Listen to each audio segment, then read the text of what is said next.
So now we're getting into kind of the nitty-gritty of theories. So first off, we got to talk about the major proponents when it comes to development and psychology. So first off, we're going to start out with the psychoanalytic perspective. And basically, this perspective is important because it's kind of the first psychological perspectives that got a lot of attention. And Freud was basically the father of psychology. And there's other fathers of psychology, but he's noted as one of the fathers of psychology because he kind of looked at personality and how people develop in a different way. He was actually a psychiatrist and he had a lot of medical background, but he was kind of the first one to notice that when people talk about their problems, they start to feel better. And from that, he developed his idea of therapy. So that's kind of a reason why he's the father of psychology, because now I'm sure you guys know therapy and it's out there and it has been proven to be effective. Um, on the other hand, though, he has just an interesting way of viewing things, so you may disagree or agree with some of his theories. But that was just a little history as to why he's important to psychology. And then we also have Erikson. And Erikson actually learned a little bit from Freud, so he was actually working alongside with him at one point, and also with Freud's other mentee, which was Carl Jung. So Erikson, in a way, was kind of molded from Freud, but he kind of developed his own theory from what he learned from Freud. So overall, the psychoanalytic perspective is focusing on more of the biological drives and the social expectations and how these two things will have conflicts. And these conflicts will kind of motivate or drive the individual in a certain direction. Overall, the psychoanalytic perspective is looking more at the unconscious motives, and the conscious motives are also there as well, but we're looking more at things that are not necessarily on the surface that we can't really see. For example, sometimes we may do things without thinking about them, right? And it could be because we have something that's unresolved. And there's my bird.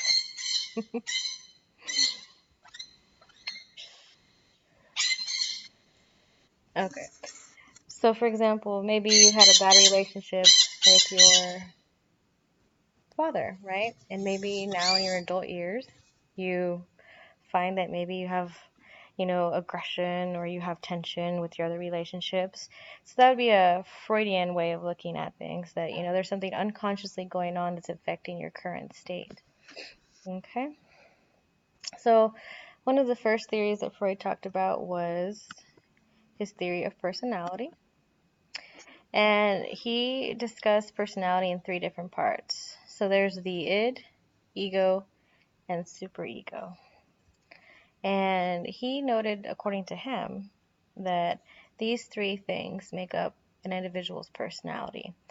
So we'll first off start with the id. So the id is basically kind of that reptilian brain, where it basically feeds on desires and needs, things that we really don't think about and we just need them, right? So good examples of that is that, we really don't think about that we need to drink water every day. We don't really think about that we need to eat every day. And we don't really think about that we need to sleep every day. It's kind of something that our body just already does. So we have certain biological needs or desires.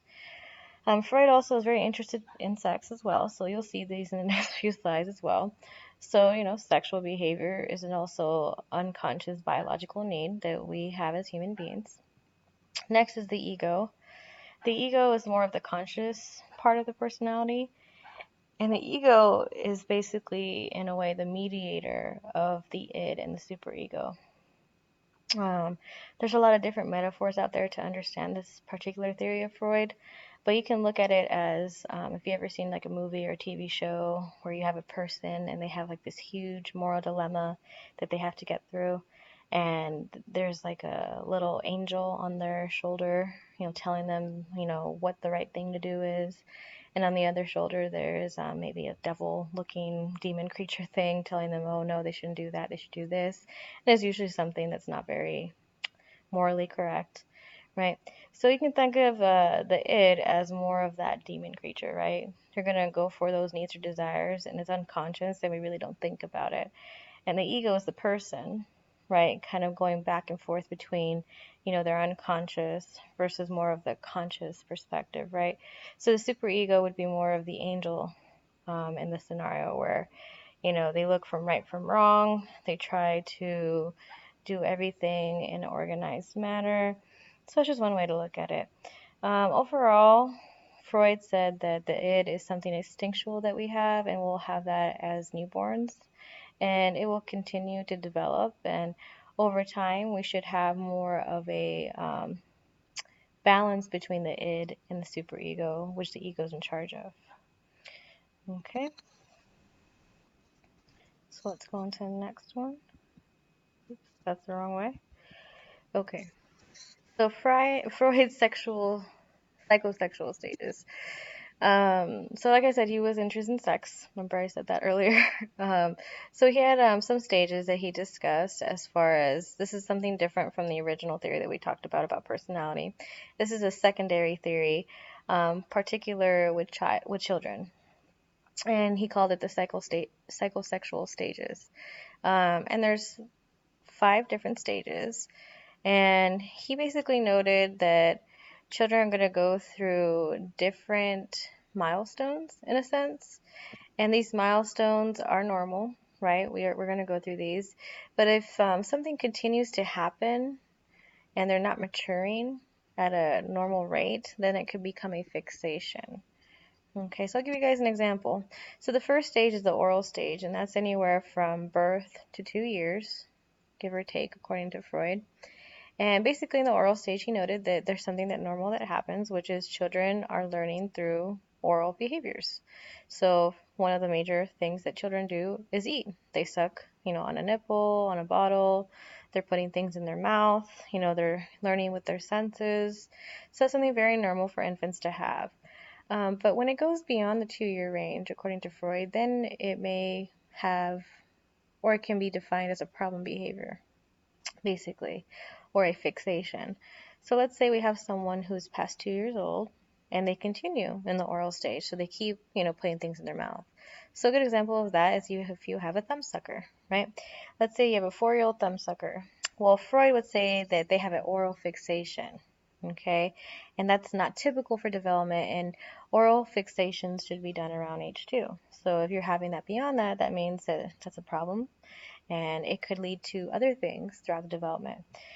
So he said, for example, with children who were orally fixated beyond the 2 years, is that when they become adults, they're going to more likely to have oral fixations that are detrimental to their development.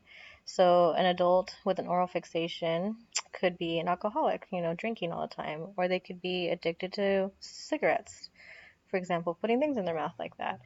And that's just some examples. The second stage is about 2 to 5 for Freud. So the anal stage, that stage is kind of centered around something that's learned very commonly for children, which is toilet training, right? So usually around this 2 to 5 year range, children are being toilet trained. And he noted that there's going to be different things that happen, and children should want to, be cleanly, less disorganized, and unfortunately, he did note that if there could be some fixations that happen during this stage. So in the anal stage, a child can be anal retentive or anal explosive. So anal retentive is kind of the fancy word for kind of OCD, I guess you will. So they're very focused on everything being orderly, neat, perfect, cleanly. So we don't want to have over anal fixations, which is that anal retentiveness. We want to have a balance between the two. And then we have anal explosive. So basically that means that it's the opposite of anal retentive. So disorganized, dirty, impulsive. So a child who has either anal retentive or anal explosive, they're going to have some behaviors that occur. So an anal explosive child will maybe not clean after themselves after they go to the bathroom. Or an anal retentive child may be overly worried about how clean they are and clean themselves very oftenly. So he noted that these individuals, if they continue these types of behaviors throughout, adulthood, that they're going to have some issues. So it can develop into, obsessive compulsion, or it could develop into criminal behavior. Obviously, these are not true, but it's basically what he was theorizing. Okay, so then there's the phallic stage, and within the phallic stage, this is where children are learning about the differences between males and females. So children, according to him, are starting to learn that little girls look different than little boys, right? There's different anatomy involved in that. He also noted during this phallic stage that children can also experience an Oedipus complex, which you may have heard of this before in movies or maybe books before. But basically, these are feelings that the child wants to possess the mother and desire to replace the father. And there's also the electric complex as well. So basically, it's the same exact thing, except it's experienced in young girls. Okay, so the Oedipus complex has to do with possessing the mother and replacing the father from the little boy's perspective, versus the electric complex is the opposite from the little girl's perspective, wanting to replace the mother in order to have more attention from the father. With the Oedipus complex in little boys, he also noted that male children, little boys could also experience castration anxiety. And it's basically what you think it is, that there's some anxiety about having your penis or having your member not function or be taken away from you. And then at the electric complex, he noted with little girls that they typically experience, how can I put this? Penis envy. So basically, that little girls are jealous that they don't have a penis. They don't have all of the great things that come with that. So that is just the phallic stage. Very interesting. So I know I said some of you may agree or disagree with this. And this stage is typically around 3 to 6 years old. The next one is from 6 to puberty, which is latency. And this is where the superego continues to develop, and it is now becoming more suppressed. So like I did say in the earlier, you'll see that the id will kind of balance out eventually as you go out throughout the lifespan. This latency area is basically a time for exploring sexual desires, energies, and they're going to be continually be present in this latency stage. But children are going to more likely go into engaging more social interactions, develop more self-confidence. And with this psychosexual stage, Freud is basically noting that it's kind of a period of learning when it comes to the identity of the child. So lastly is the genital stage. So this is where now puberty is much more matured. So now the libido, can't even say that. Libido, there you go, libido is much more mature. So latency is kind of a calming libido where, you're learning and you're making friends and there's really not a sexual desire that's very prominent, not until the genital stage where now you start to experience sexual attraction towards the opposite sex. And this stage will obviously continue as teenagers become adults and adults become older into the lifespan. So obviously there's some limitations to this theory and the fact that he's only noting opposite sex. We all know that, there's same-sex attraction as well, so that's obviously a limitation of that theory, that it's really not diversified.